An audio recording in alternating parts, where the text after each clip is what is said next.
जय हिंद दोस्तों। RP target education के यूट्यूब चैनल में आप सभी का स्वागत है। आज हम लोग देखेंगे डीएड एचआई फर्स्ट ईयर के पेपर नंबर 1 वीडियो नंबर 6। दोस्तों इसके पहले 5 वीडियो हम लोग देख चुके हैं और यूनिट नंबर 2 यानी 2 यूनिट कंप्लीट कर चुके हैं।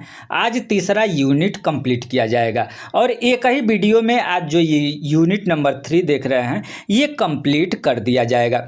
दोस्तों यूनिट नंबर 3 जो कि टॉपिक आपका क्या है, तो ये है दिव्यांग बच्चों की परिभाषा, यानी जितने भी प्रकार के दिव्यांगता हैं इसके हम लोग RPWD एक्ट 2016 के अंतर्गत 21 प्रकार के जो दिव्यांगता थे सभी की परिभाषा को हम लोगों ने देखा। लेकिन फिर से यूनिट नंबर 3 के अंतर्गत कुछ अलग तरीके से दिव्यांग बच्चों की परिभाषा और प्रकार विशेषता एवं शैक्षिक आवश्यकता, इन बच्चों की शैक्षिक आवश्यकता क्या है, इसको भी इस वीडियो के माध्यम से हम लोगों को देखना है। दोस्तों सबसे पहले तो यहाँ पर यही बात आ जाती है कि मानसिक मंदता और मानसिक बीमारी या मानसिक रोगी क्या होता है। यहाँ आपसे पूछ दिया जाएगा, आप समझेंगे कि एक ही है, मानसिक मंदता और मानसिक बीमारी या मानसिक रोगी एक ही है, लेकिन यहाँ पर अलग अलग चीज़ होता है। मानसिक मंदता के अंतर्गत अगर देखेंगे तो यह एक अवस्था है। मानसिक मंदता एक अवस्था है, इसमें बालक की बुद्धि लब्धि 70 से कम होती है। दोस्तों बुद्धि लब्धि भी है, बुद्धि लब्धि यानी 70 से कम है, 80 है, 90 है, तो उसको कौन लेवल तक देखा जाएगा। जैसे हियरिंग इम्पेयर्ड का आप लोगों ने देखा था डीबी के अंतर्गत, तो इसी तरीके से आईक्यू निकालने के लिए भी सूत्र होता है और आईक्यू निकालने के बाद जो बुद्धि लब्धि आती है उसे ही हम देखते हैं कि कितनी बुद्धि है। ठीक है, तो आईक्यू लेवल भी निकालने के लिए नेक्स्ट वीडियो या जो जैसे ही टॉपिक आता है उसको भी हम लोग देखेंगे। ठीक है, तो दोस्तों यहाँ पर कहने का मतलब ये है कि मानसिक मंदता यह एक अवस्था है, इसमें बालक की बुद्धि लब्धि 70 से कम होती है। यानी 70 से मान लीजिए कि 60 हो गया, 50 हो गया, 40 हो गया आईक्यू, तो ये सब क्या होगा कि ये सब मानसिक मंदता की श्रेणी में आते हैं। लेकिन यहीं देखेंगे मानसिक बीमारी में दोस्तों यह एक बीमारी है, मानसिक रुग्णता भी होगा। हो सकता है कि कहीं आपको मानसिक रुग्णता भी देखने के लिए मिलेगा, मानसिक बीमारी, मानसिक रोगी। ठीक है, यहाँ तो मानसिक मंदता आपको देखने के लिए ही मिलेगा, लेकिन यहाँ 3 नाम मिलेगा। मानसिक रोगी भी मिल सकता है, मानसिक रुग्णता भी मिल सकता है, मानसिक बीमारी भी मिल सकता है। ठीक है, ये तीनों नाम एक ही है, आप ये ध्यान रखेंगे। तो जो मानसिक बीमारी है दोस्तों, ये आप देखेंगे कि मानसिक बीमारी क्या है, तो यह एक बीमारी है, इसमें बुद्धि लब्धि सामान्य या सामान्य से कम या सामान्य से अधिक भी हो सकती है।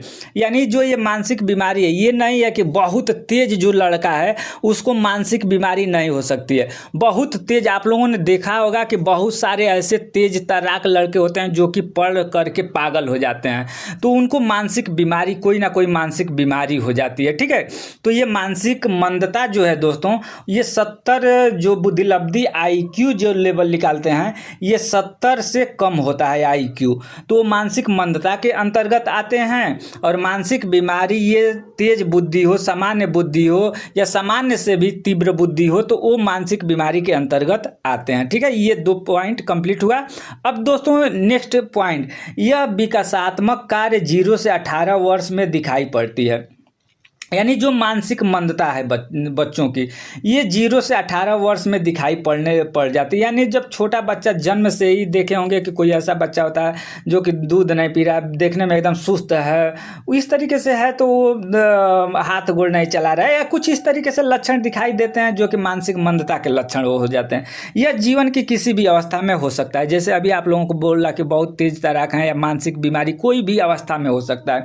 इसका उपचार संभव नहीं है। जो मानसिक मंद बच्चे हैं उसका उपचार संभव नहीं है। इसको अगर क्या किया जाए, पुनर्वास किया जा सकता है। मानसिक मंद बच्चों को, जैसे मान लीजिए कि बिल्कुल बेड पर रहता है, अपना बटन का शर्ट भी नहीं बंद कर पाता है, अपना शूज नहीं पहन पाता, कपड़ा नहीं पहन पाता, ब्रश नहीं कर पाता है, तो ये DLS दैनिक जो क्रियाकलाप है बच्चों का, इसको हम लोग बच्चों में कहीं ना कहीं डेवलप कर सकते हैं। ये कैसे? प्रशिक्षण दे करके। ठीक है, तो मानसिक मंद बच्चों को प्रशिक्षण दे करके कुछ हद तक जो दैनिक क्रियाकलाप है उस लेवल तक बनाया जा सकता है। लेकिन ट्रेनेबल का मतलब एजुकेशनल, जैसे उनको पढ़ाने के लिए अगर किया जाए कि 1 में 2 में 4 में 5 में 8 में 10 में इस तरीके से ये लोग पढ़ सकते हैं, तो इन लोगों को पढ़ाया उस लेवल तक नहीं जा सकता है, ठीक है।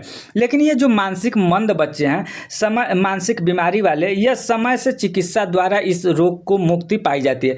इसका कोई उपचार नहीं है, इसका जो रोगी है, बीमारी है, इसका उपचार है, ठीक है। इस अवस्था को पूर्णतः ठीक नहीं किया जा सकता है, मानसिक मंदता को पूर्णतः ठीक नहीं किया जा सकता है। लेकिन अगर इसको देखा जाए तो इसमें लगभग 80% मानसिक लोगों को व्यवहार प्रबंधन के द्वारा काफ़ी हद तक सही किया जा सकता है। दोस्तों, मानसिक बीमारी के लक्षण, जो मानसिक बीमारी अभी हम लोगों ने पढ़ा कि मानसिक मंदता और मानसिक बीमारी, तो मानसिक मंदता के लक्षण क्या है। मानसिक मंदता, इस बीमारी से ग्रसित व्यक्ति को अपने संवेग पर नियंत्रण रखने में कठिनाई होती है। यानी इनको संवेग क्या होता है, आप लोगों ने पढ़ा होगा। संवेग, जो अंदर संवेग हंसने जो आता है, संवेग किसी को मारना काटना या अंदर में उत्तेजना, ये सब संवेग अपना के नियंत्रण, इन सब चीज़ों पर नियंत्रण नहीं रख पाते हैं बीमारी वाले। नेक्स्ट है, ऐसे व्यक्ति सामान्य परिस्थितियों में घबरा जाते हैं जिनको मानसिक बीमारी है। इन व्यक्तियों में आत्मविश्वास की अत्यधिक कमी होती है। इनमें आक्रामक व्यवहार बहुत तो होता है। ऐसे व्यक्ति सामान्य व्यक्तियों की भांति दिखाई पड़ते हैं, लेकिन विपरीत परिस्थितियों का सामना कुशलतापूर्वक नहीं कर पाते हैं। ऐसे व्यक्ति में विभिन्न डर विद्यमान रहते हैं। पानी से डरना, आँख से डरना, आग से डरना, ऊंचाई से डरना, जानवरों से डरना इत्यादि ये मानसिक बीमारी के लक्षण हैं। इसको हम लोग जो अगर इस तरीके से जिन बच्चों में इस तरीके के कठिनाई देखने के लिए मिल रहा है, उनको ये समझिए कि इनको मानसिक बीमारी के ये लक्षण दिखाई दे रहे हैं, ठीक है। नेक्स्ट पॉइंट है दोस्तों, ये भी बहुत मोस्ट इम्पॉर्टेंट टॉपिक है, अधिगम अक्षमता की परिभाषा एवं प्रकार। दोस्तों, अधिगम अक्षमता क्या कहलाता है, इसमें अभी जो प्रकार है ये हम बताएंगे। ये सीटेट में यहाँ से 1 नंबर क्वेश्चन आपको देखने के लिए ही मिलता है, और ये जो आपका पेपर होगा इसमें भी मिलेगा। अधिगम का मतलब क्या होता है? अधिगम का मतलब होता है सीखना, और हम जन्म से लेकर के मृत्यु तक दोस्तों सीखते रहते हैं, कुछ ना कुछ सीखते रहते हैं। जन्म से लेकर के मृत्यु तक कुछ ना कुछ हम सीखते रहते हैं। अगर सीखने में अक्षमता की परिभाषा, यानी वही जो हम जन्म से लेकर मृत्यु तक कुछ ना कुछ सीखते हैं, लेकिन वही अक्षम हम सीख ना पाएँ, तो वही एक विकलांगता, दिव्यांगता हो जाएगा। यह एक छिपी हुई दिव्यांगता है, इसमें सीखने की क्षमता प्रभावित होती है। जैसे मान लीजिए कि हम सुन करके कैसे सीखते हैं, 5 ज्ञानेंद्रियां हमारे पास होती है, ठीक है। हम सभी मनुष्यों के पास 5 ज्ञानेंद्रियां होती है, और 5 ज्ञानेंद्रियों के माध्यम से हम लोग सीखते हैं। जैसे सुन करके हम बात को सीखते हैं, देख करके कहते हैं, महसूस करने का मतलब ये है कि जैसे ठंडा हुआ, गर्म हुआ, उसको जैसे स्पर्श करते हैं हम पहचान जाते हैं कि ठंडा है कि गर्म है। स्मेल के द्वारा, यानी गंदा स्मेल है या अच्छा स्मेल है, इसके द्वारा टच इत्यादि, ये 5 जो कि ज्ञानेंद्रियां हैं, 5 ज्ञानेंद्रियां के अंतर्गत हम सीखते हैं, अधिगम करते हैं। लेकिन अगर इसी में किसी में दिक्कत हो जाए, जैसे सुनने में ही समस्या हो जाए, तो क्या हमारा सीखना तो प्रभावित होगा। देख नहीं सकते तो हमारा सीखना प्रभावित होगा। तो इसी तरीके से यह एक छिपी हुई दिव्यांगता है, इसमें सीखने की क्षमता प्रभावित होती है। यह बाल्यावस्था और विद्यालयी अवस्था के प्रारंभिक दौर में पहचानी जा सकती है। इसमें बुद्धि लब्धि औसत से कम नहीं होती है, परंतु उपलब्धि कम होती है। सामान्यतः इसमें 90 के ऊपर की बुद्धि लब्धि पाई जाती है। इसमें अधिकांशतः स्मृति एवं प्रत्यक्षीकरण, तार्किकता, लिखने, पढ़ने, सुनने, बोलने एवं सामाजिकता में कमी दिखती है, ठीक है। लिखने में, पढ़ने में, सुनने में, बोलने में एवं सामाजिकता में कमी दिखाई देती है। दोस्तों, अधिगम अक्षमता की परिभाषा, ये हो सकता है कि आपसे पूछ देगा 2 नंबर या 3 नंबर वाला क्वेश्चन में कि अधिगम अक्षमता की परिभाषा क्या होती है। तो SDM DSM-4 के अनुसार DSM-4 के अनुसार यदि कोई व्यक्ति नियमित शिक्षण कार्यक्रम से लाभान्वित नहीं होता है तथा वह यदि सामाजिक रूप से वंचित नहीं है एवं वह किसी प्रकार की दैहिक तंत्रिका दुष्क्रिया का कोई भी स्पष्ट लक्षण प्रकट नहीं करता है तो उसे अधिगम विकृति के रोगी के रूप में चिन्हित किया जा सकता है। ये परिभाषा है, इसको आप लोग एक बार, दो बार, तीन बार देख लेंगे, अधिगम अक्षमता की परिभाषा। ठीक है, नेक्स्ट दोस्तों, अधिगम अक्षमता के असमता के प्रकार। दोस्तों अधिगम अक्षमता के प्रकार, इसमें क्या है, डिसलेक्सिया। देखिए यही बहुत महत्वपूर्ण आ जाता है दोस्तों। अधिगम अक्षमता के प्रकार के अंतर्गत देखेंगे तो डिसलेक्सिया, पहला क्या हो गया, डिसलेक्सिया। इसको आप लोग डिसलेक्सिया यानी ये शब्दों के साथ कार्य में कमी, अर्थात डिसलेक्सिया का अर्थ हुआ व्यक्ति में वह पठन कमी है जो विशिष्ट अधिगम अक्षमता को दर्शाता है, अर्थात पढ़ने की अक्षमता में तात्पर्य जीवन पर्यंत मौखिक एवं लिखित भाषा में के भाषा कौशल के विकास में कमी होती है। यानी सबसे पठन विकार है। डिसलेक्सिया का मतलब आप थोड़ा सा ध्यान दीजिएगा, पहले हम बता दे रहे हैं, उसके बाद पढ़ करके बता दे रहे हैं। ठीक है, डिसलेक्सिया यानी आप पढ़ते समय शब्द में कोई ना कोई समस्या आ जाती है और पढ़ने में, पठन से संबंधित ये आपको विकार होता है, पढ़ने की अक्षमता के अंतर्गत ये आता है, उसे हम डिसलेक्सिया कहते हैं।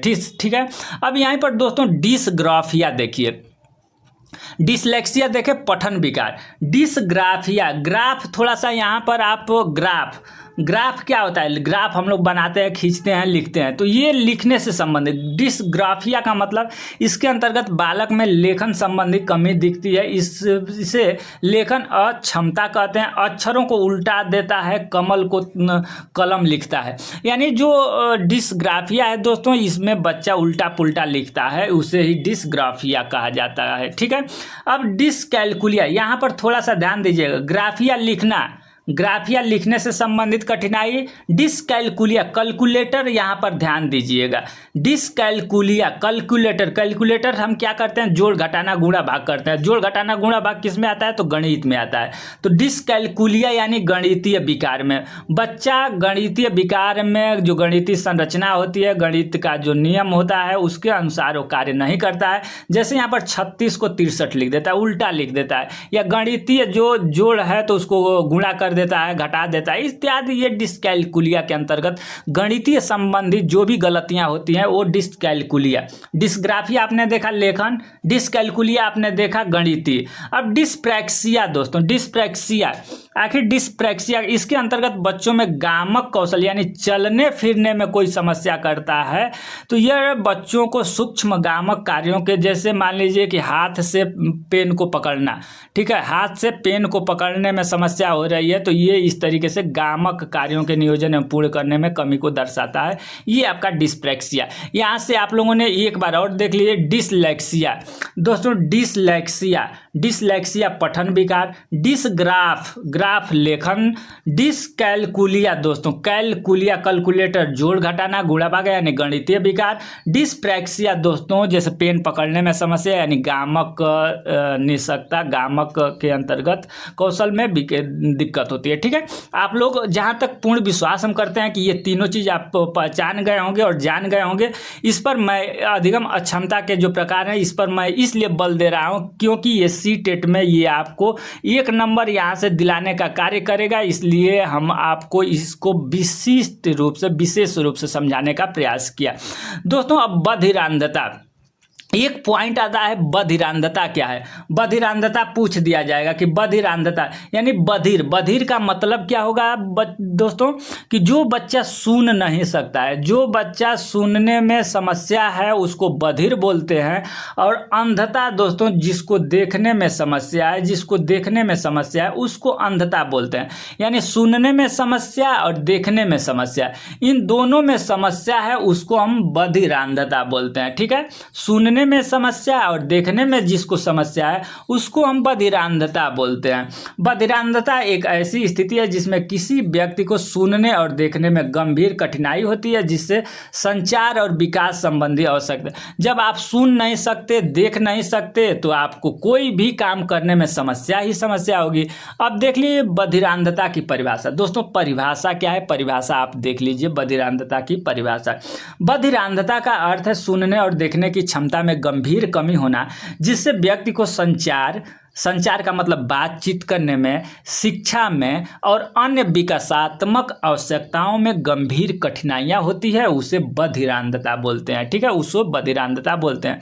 दोस्तों अब गंभीरता क्या है, अभी हम लोगों ने बधिरांधता में देखे ना कि गंभीर कठिनाई, तो गंभीरता, गंभीर से क्या आप जानते हैं, ज्यादा, यानी एक सामान्य से ज्यादा। बधिरांधता से ग्रस्त व्यक्ति में सुनने और देखने की क्षमता में कमी इतनी गंभीर होती है कि ऐसे व्यक्ति को केवल बधिरांधता या अंधता से ग्रस्त बच्चों के लिए विशेष शिक्षा कार्यक्रम में शामिल नहीं किया जा सकता। यानी ये इतने गंभीर बच्चे होते हैं, इनको विशेष शिक्षा में शामिल नहीं किया जा सकता, इनको अलग से एक शिक्षक के माध्यम से इनको ट्रीट किया जाए। वैविध्य क्या है, प्रत्येक व्यक्ति में दृष्टि दोष और श्रुति क्षति की विभिन्न मात्रा में होती है, इसलिए प्रत्येक बधिरांध व्यक्ति की जीवन शैली, संचार, शिक्षा और कार्य से संबंधित आवश्यकताओं को उनकी स्थिति के अनुसार संबोधित करने की आवश्यकता होती है। उदाहरण के लिए दोस्तों, उदाहरण ये बहुत महत्वपूर्ण उदाहरण हो जाता है हेलन केलर। हेलन केलर एक प्रसिद्ध बधिरांध अमेरिकी लेखिका, कार्यकर्ता और व्याख्याता। 19 महीने की उम्र में तानिका शोध के कारण अपनी दृष्टि और श्रुति दोनों खो दी थी। ठीक है, संबंधित समुदाय, बधिरांध समुदाय की अपनी संस्कृति और इसकी तुलना बधिर समुदाय से की जा सकती है। आप लोगों ने बधिरांधता को देखा। अब देखिए गामक अक्षमता। गामक अक्षमता क्या होता है, गामक अक्षमता क्या होता है दोस्तों। गामक का मतलब हो गया दोस्तों चलने फिरने से। जहाँ भी गामक गमन पथ हम लोग पढ़ते हैं ना, रेखा की परिभाषा, बिंदुओं के गमन पथ को रेखा बोलते हैं। बिंदुओं के गमन पथ यानी चलने में हमें क्या होता है, चलने से ही संबंधित गामक है। ठीक है, चलने फिरने में शरीर में कोई भी समस्या हो, वो हाथ से मोटर डेवलपमेंट स्किल, वही गामक नहीं सकता। तो गामक अक्षमता का अर्थ है शरीर की गति या मांसपेशियों के नियंत्रण में समस्या होना, जिससे व्यक्ति को दैनिक गतिविधियों को करने में कठिनाई होती है। यह जन्म से या जन्म के बाद भी हो सकती है और इसके कई प्रकार होते हैं। दोस्तों गामक अक्षमता के कई प्रकार होते हैं। पहले गामक अक्षमता की परिभाषा के अंतर्गत अगर देखेंगे, शरीर की गति में समस्या, यानी गामक अक्षमता की परिभाषा के अंतर्गत देखें, शरीर की गति में समस्या यानी चलने फिरने में समस्या होती है। गामक अक्षमता का मतलब है कि व्यक्ति की मांसपेशियों या शरीर के अंगों को नियंत्रित करने की क्षमता में कमी होती है, जिससे वे सामान्य रूप से नहीं चल पाते, पकड़ पाते, यानी न चल पाते हैं, न पेन पेंसिल, लाठी डंडा, साइकिल का ये हैंडल इत्यादि नहीं पकड़ पाते हैं। जन्मजात या बाद में होने वाली ये बीमारी है। यह समस्या जन्म से हो सकती है या फिर बाद में किसी चोट या बीमारी के कारण, जैसे चोट लग गया, पैर कट गया, हाथ में चोट लग गया और आप पकड़ने में या चलने में असमर्थ हो गए, ये मोटर डेवलपमेंट यानी गामक अक्षमता हो गई। दैनिक गतिविधियों में कठिनाई, तो गामक अक्षमता वाले व्यक्ति को दैनिक गतिविधियों जैसे कि चलना, बैठना, उठना, खाना, कपड़े पहनना आदि जो भी चीज़ है, आप अपने से भी लिख सकते हैं कि चलने फिरने में बहुत सारे, जैसे आपके पैर में चोट लग गया, पैर में आपके चोट लग गया, तो आपको क्या क्या समस्या करनी पड़ सकती है, क्या क्या समस्या झेल सकते हैं, उसी को लिख देना है। गामक अक्षमता के प्रकार, यानी प्रमस्तकीय पक्षाघात, प्रमस्तकीय सेरेब्रल पाल्सी। दोस्तों यहाँ पर थोड़ा सा आप देख लेंगे, क्योंकि ये इसको सीपी भी बोलते हैं। जो ये प्रमस्तकीय पक्षाघात या अंगघात, इसको सेरेब्रल पाल्सी यानी सीपी के नाम से बोला जाता है। यह मस्तिष्क के विकास में होने वाली क्षति के कारण होती है, जिसमें मांसपेशियों की गति और समन्वय में समस्या आती है। सेरेब्रल पाल्सी बोला जाता है ना कि इनको लकवा मार दिया है, लकवा, सेरेब्रल पाल्सी यानी मस्तिष्क में, नस ब्रेन में अपना कोई समस्या होता है, एक साइड पैरालाइज हो जाता है, या इस तरीके से जो बच्चे होते हैं सेरेब्रल पाल्सी वाले, ये अपने हाथ, गर्दन, अपन शरीर पर कमांड नहीं कर सकते हैं, जैसे मर्जी वैसे लूच पूज रहते हैं, ठीक है। बेड पर ये लोग लेटे ही रहते हैं, अक्सर करके देखा जाता है, ठीक है। लोकोमोटर डिसेबिलिटी यानी लोकोमोटर विकलांगता। दोस्तों लोकोमोटर का मतलब गामक निःशक्तता, चलने फिरने में समस्या। यह हड्डियों, जोड़ों और मांसपेशियों से संबंधित समस्याओं के कारण होते हैं, जिससे व्यक्ति को चलने और गति करने में कठिनाई होती है। लोकोमोटर का मतलब ही हो गया चलना। मांसपेशियों का क्षरण यानी मांसपेशी का क्षरण यानी मांसपेशी का गलना। दोस्तों इसके अंतर्गत कुछ बीमारियों के कारण मांसपेशियां कमजोर हो जाती हैं, जिससे व्यक्ति को गति करने में समस्या होती है। अधिगम अक्षमता। कुछ बच्चों में क्रियात्मक या गामक कौशल समन्वय कम भी हो सकता है, जो हाथ से आंखों के समस्या को प्रभावित, यानी कहने का मतलब हाथ और आंख से प्रभावित होती है। दोस्तों एक से अधिक दिव्यांगता यानी बहुदिव्यांगता किसे कहते हैं? दोस्तों बहुदिव्यांगता की परिभाषा, बहुदिव्यांगता का अर्थ है बहुदिव्यांगता। बहु का मतलब क्या है? एक से अधिक दिव्यांगता। जैसे कोई बच्चा है, कोई बच्चा देख नहीं सकता, सुन भी नहीं सकता, हाथ पैर से भी दिव्यांग है, तो एक या एक से अधिक दिव्यांग, एक से अधिक दिव्यांगता वाले बच्चों को बहुदिव्यांगता कहते हैं, ठीक है। बौद्धिक दिव्यांग, ठीक है, बहुदिव्यांगता, ठीक है। उसका बौद्धिक दिव्यांगता यहाँ पर लिखा हुआ है। दोस्तों बौद्धिक दिव्यांगता, बौद्धिक का अर्थ है मानसिक से संबंधित। जो बौद्धिक दिव्यांगता है ये मानसिक से संबंधित है। गंभीर शैक्षणिक आवश्यकता, इन दिव्यांगताओं को संयोजन गंभीर शैक्षिक आवश्यकताओं का कारण बन सकता है, जिसके लिए विशेष शिक्षा कार्यक्रम की आवश्यकता होती है। यानी जो बौद्धिक दिव्यांग है, मानसिक रूप से दिव्यांग बच्चे हैं, उनको विशेष शिक्षक की आवश्यकता होती है। नेक्स्ट ये देखेंगे बौद्धिक अक्षमता यानी बौद्धिक दिव्यांगता के कुछ प्रकार हैं इत्यादि। ऑटिज्म, अन्य ऑटिज्म स्पेक्ट्रम उदाहरण। दोस्तों ये यही रहा बौद्धिक दिव्यांगता, यानी जो अभी हमने बताया, इसमें बौद्धिक क्षमता में कमी होती है, यानी सोचने समझने में कमी हो जाती है। ऑटिज्म स्पेक्ट्रम विकार यानी व्यवहारिक या भावनात्मक समस्या में भी शामिल होता है। उदाहरण देख लीजिए, उदाहरण से आपको बहुत लाभ मिलता है। एक बच्चा जिसे सीखने में कठिनाई है, साथ ही अपनी हरकतों को नियंत्रित करने या सुनने और देखने में भी कठिनाई हो सकती है। एक व्यक्ति जिसमें शारीरिक दिव्यांगता जैसे पैराप्लेजिया और संज्ञानात्मक दिव्यांगता जैसे ऑटिज्म स्पेक्ट्रम विकार दोनों है इत्यादि, ये बौद्धिक दिव्यांगता के अंतर्गत आते हैं। दोस्तों इसके बाद जो आप ये टॉपिक देखने जा रहे हैं, ये आपका यूनिट नंबर 4 होगा, ठीक है। यूनिट नंबर 3 तो आपका कंप्लीट हो गया, लेकिन यूनिट नंबर 4 बहुत इंपॉर्टेंट टॉपिक है, शीघ्र पहचाने और हस्तक्षेपण, ठीक है। इसको एक ही वीडियो में हम कवर करेंगे, थोड़ा सा वीडियो लंबा होगा, लेकिन एक ही वीडियो में हम कंप्लीट कराएंगे, क्योंकि ये जो टॉपिक आप देख रहे हैं बहुत महत्वपूर्ण होने जा रहा है। इसके बाद यूनिट नंबर आपका 5, एक यूनिट और इस पेपर का बचेगा, जो कि 1 या 2 वीडियो में हम उसको कंप्लीट करा देंगे, तो आपका ये पेपर नंबर फर्स्ट जो है कंप्लीट हो जाएगा। इसके जस्ट तुरंत बाद नहीं, ये सभी 6 पेपर जब करा लेंगे, पेपर फर्स्ट कंप्लीट हो जा रहा है। 2, 3, 4 और 5 ये सभी पेपर कंप्लीट करा दे रहे हैं। उसके बाद प्रीवियस ईयर के क्वेश्चन देंगे। तो चैनल पर नए हैं तो चैनल को सब्सक्राइब कर देंगे, और एक आपसे रिक्वेस्ट ये है कि वीडियो देख रहे हैं तो वीडियो को लाइक करके अपने दोस्तों के पास शेयर कर देंगे, ताकि हम भी मोटिवेट हों। वीडियो देखेंगे, जितने लोग देखेंगे उतना ही ज़्यादा हम मोटिवेट होंगे, और आप लोगों के लिए अच्छे कंटेंट देते रहेंगे। नेक्स्ट वीडियो यूनिट नंबर 4 बहुत मोस्ट इंपॉर्टेंट टॉपिक, इस देखने के लिए धन्यवाद।